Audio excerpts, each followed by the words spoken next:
I'm Riza Diaz. This is One News Now. The city of Manila adds another COVID-19 drive-thru center as the local government continues to ramp up its testing efforts. Let's check the situation on the ground with Ryan Ang. He's reporting to us live from the Quirino Grandstand. Ryan, what kind of COVID-19 test does the new facility offer, and is it for free? Riza, the Manila LGU has opened up another drive-thru center for COVID-19 rapid tests, this time at the Quirino Grandstand. And good news, these tests are free for all. Yes, even if you're not a resident of Manila, you can get tested without paying a dime.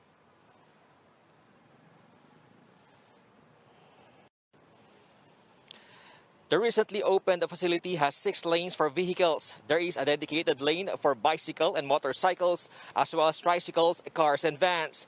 The facility can accommodate up to 700 tests per day. Those who want to get tested should provide a valid ID. The result will be received within 24 hours through a phone call or text message. For Manila residents, a hard copy of the diagnosis will be delivered to their homes. Non-residents of the city, on the other hand, may go back to the center to get a copy. Based on the forms that were filled out by those who came here, many of them voluntarily underwent testing. Some say their companies require negative test results before they're allowed back to work. Others say they did it for their own peace of mind. Manila City Mayor Isko Moreno is happy to see that residents have the initiative to take advantage of this opportunity. The local chief executive earlier said that Manila's drive-thru testing center only shows that the public will willingly submit themselves to COVID-19 testing if it's accessible and is for free. The drive-thru center has been opened after the city government observed an influx of people visiting a same facility in Loton. Riza, the new testing center closed earlier than usual because it's still on its soft opening.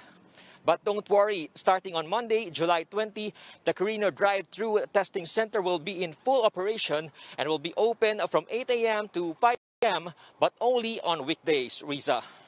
Ryan, you mentioned earlier that the turnaround time, correct me if I'm wrong, is around 24 hours. The people can actually find out the results already? Yes, Riza, after the test, the person can already go home and just wait for the test message within 24 hours, which will include the result of the test, Riza. Ryan, what happens if the person actually tests positive? Riza, when a person is tested positive, a health worker will call them and inform them on what to do and what are the processes they will undergo. And this includes the undergoing of a swab test. All right, thank you. This is a wonderful opportunity and people would really take advantage. Maraming salamat. That was Ryan Ang reporting live from Manila City. Now, this just in, the chairperson of the government's Build program, Ana May Yu Lamentillo, has tested positive for COVID-19. Lamentillo announced the bad news on her Facebook page. Now, here are other stories we're keeping our eyes on. IATF members on Friday inspected a drug rehabilitation center at 4th Magsaysay in Nueva Ecija that was recently designated as a COVID-19 isolation facility. Authorities say the 500-room building can begin accepting patients next week.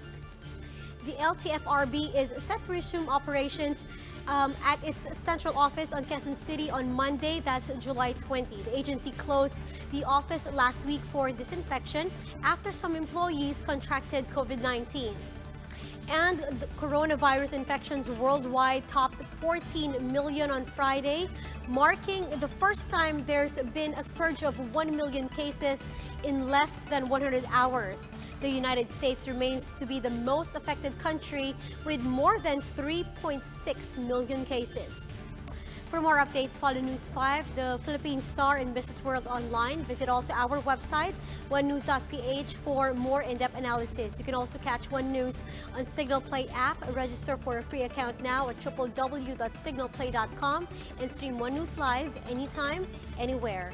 I'm Riza Diaz. We are One News.